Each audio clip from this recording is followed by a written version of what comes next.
नमस्कार सगळ्यांना. मी स्वप्ना पुन्हा एकदा माझ्या यूट्यूब चॅनलमध्ये तुमचं सगळ्यांचं खूप खूप स्वागत करते. तर आज मी बटाट्याचे पोहे कसे बनवायचे याबद्दलची रेसिपी घेऊन आली आहे. तर प्रत्येक वेळेस आपण फक्त कांदा पोहेच बनवत असतो. तर ही पद्धत एकदा नक्की ट्राय करून बघा. एकदम असे मोकळे सुटसुटीत पोहे बनतात आणि दिवसभर यामध्ये मॉइश्चर राहतं. आपण हे पोहे मुलांच्या टिफिनमध्ये सुद्धा देऊ शकतो. तर चला इथं रेसिपीला सुरुवात करूया. तर इथं मी 2 वाटी पोहे स्वच्छ धुवून घेतले होते आणि त्याला पाण्यातून बाहेर काढून नंतर एका प्लेटामध्ये काढून घेतले होते. त्यानंतर एक मोठा कांदा कट करून घेतला, हिरवी मिरची, कोथिंबीर आणि इथं मी बटाट्याचे काप बनवून घेतलेत आणि थोडेसे शेंगदाणे. तर हे सगळं साहित्य आपल्याला तेलामध्ये आता परतून घ्यायचं आहे.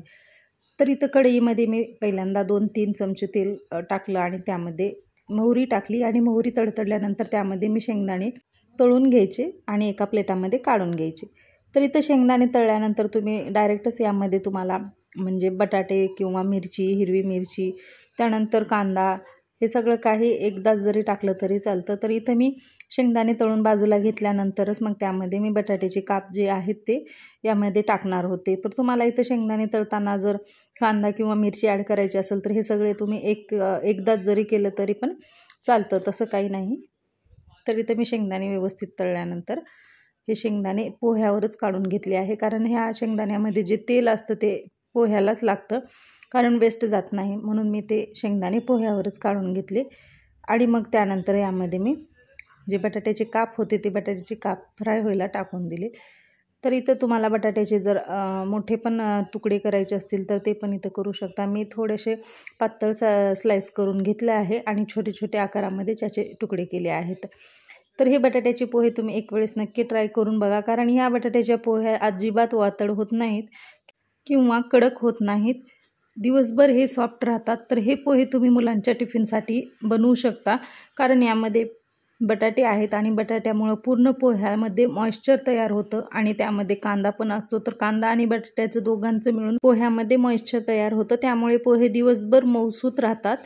तर इथं बघा बटाटे थोडेसे फ्राय झाल्यानंतर त्यामध्येच मी हिरवी मिरचीचे तुकडे ॲड करून टाकले आणि ते पण व्यवस्थित असे फ्राय करून घेतले. इथं तुम्हाला बटाटे जर फ्राय झाल्यानंतर काढून घ्यायचे असतील तर हे पण तुम्ही पोह्यावर काढून घेऊ शकता. तर इथं मी आता डायरेक्टच सगळं एकत्र करूनच बनवणार होते. तर इथं हिरव्या मिरचीचे तुकड्याचा थोडासा कलर बदलल्यानंतर यामध्ये 4-5 कढीपत्त्याची पानं टाकले आणि थोडेसे तडतडल्यानंतर मग यामध्ये आपल्याला कांदा ॲड करायचा असतो. तर इथं बघा बटाटे छान गोल्डन ब्राऊन कलरवर होऊपर्यंत मी याला फ्राय केलं होतं, कारण नंतर कच्चे राहायला नकोत, म्हणून मी व्यवस्थित असे अगोदरच फ्राय करून घेतले. तर इथं बघा जर बटाटे जर तेलामध्ये जर फ्राय नाही झाले तर तुम्ही थोडंसं याला झाकण ठेवून एक वाफ जरी काढून घेतली तरी बटाटे एकदम सॉफ्ट होतात. तर त्यानंतर इथं त्यामध्ये मी कांदा कट करून घेतलेला ॲड केला आणि त्याला पण मस्त असं सॉफ्ट होईपर्यंत परतून घेतलं. तर इथं तुम्ही कांदा पण जास्त परतून घ्यायचा नाही, कारण कांदा जर थोडासा म्हणजे कमी परतला तर त्यामधलं जे मॉइश्चर आहे ते पूर्ण पोह्यामध्ये उतरतं आणि पोहे सॉफ्ट व्हायला मदत होते. म्हणून पोह्यामधला कांदा कधीही जास्त तळून घ्यायचा नाही किंवा भाजायचा नाही. तर इथं बघू शकता तुम्ही कांदा, बटाटा आणि हिरवी मिरची व्यवस्थित फ्राय झाल्यानंतर यामध्ये मी अर्धा चमचा हळद टाकली. तर हळद जास्त टाकायची नाही पोह्यांना, हळद थोडीशी कमीच टाकायची पोह्यामध्ये, जास्त हळद टाकायची नाही पोह्यामध्ये, कारण पोह्यांमध्ये जर हळद जास्त टाकली तर पोहे एकदम पिवळे असे बनतात. जे पोहे कमी हळदीचे असतात त्या पोह्याचा कलर एकदम छान दिसतो. त्यामुळं हळद जास्त वापरायची नाही आणि मीठ पण इथं आपल्याला बेतानच टाकायचं, कारण बटाट्यामध्ये जर मीठ टाकलं तर बटाटा पूर्ण मीठ शोषून घेतो. त्यामुळं आपल्याला इथं मीठ पण कमीच टाकायचं आणि पोह्या टाकल्यानंतरच आपल्याला यामध्ये एक्स्ट्रा मीठ लागलं तर ते मीठ ॲड करायचं. तर इथं मसाला सगळा फ्राय झाल्यानंतर त्यामध्ये मी पोहे टाकले आणि पोहे टाकल्यानंतर त्याला व्यवस्थित असं मिक्स करून घ्यायचं, कारण पोह्यामध्ये जेव्हा सगळा काही मसाला ॲड होतो तेव्हा पोहे खूप छान लागतात.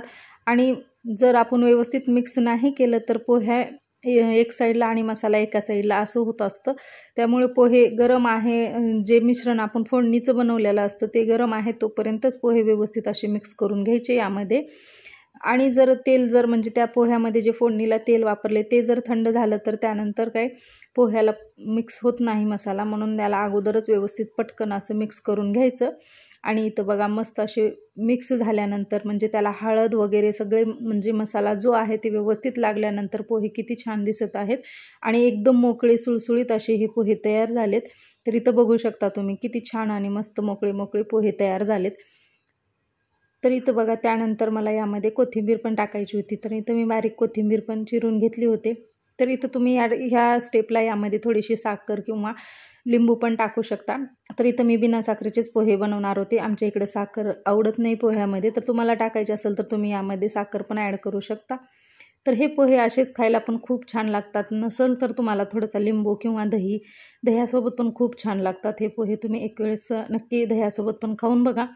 तर झालेत ना मस्त पोहे, नक्की मला कमेंट्समध्ये सांगा आणि तुम्ही पण नक्की ट्राय करा, कारण तेच पोहे मुलांना पण देऊन टिफिनमध्ये मुलं पण बोर होतात, तर मुलांना बटाटा खूप आवडतो, त्यामुळे हे पोहे मुलं आवडीनं खातील.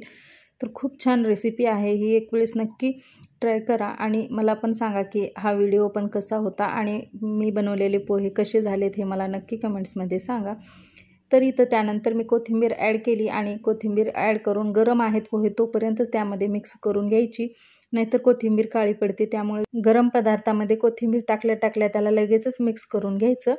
तर इथे प्लेटामध्ये एका मी पोहे तयार झालेले काढून घेत होते, तर गरम गरम मस्त असे पोहे तयार झाले होते आणि सकाळच्या नाश्त्यामध्ये पोहे आज बनवले होते मी. तर कशी वाटली ही रेसिपी नक्की कमेंट्समध्ये सांगा. व्हिडिओ आवडला असेल तर व्हिडिओला लाईक करा, चॅनलवर जर नवीन असाल माझ्या तर चॅनलला सबस्क्राईब करा आणि असेच नवीन व्हिडिओ पाहण्यासाठी बेल आयकन पण क्लिक करायला अजिबात विसरू नका. तर भेटूया अशा छोट्या छोट्या व्हिडिओसोबत, तोपर्यंत सगळ्यांना धन्यवाद आणि हा व्हिडिओ पाहिल्याबद्दल पण तुमचे सगळ्यांचे मनापासून आभार आणि नक्की मला कमेंट्समध्ये सांगा की पोहे कसे वाटले ते आणि तुम्ही पण ट्राय करून तुमच्या मुलांना नक्की बनवून द्या, कारण मुलं पण खूप आवडीनं असे हे पोहे खातात. तर एक वेळेस नक्की ट्राय करा.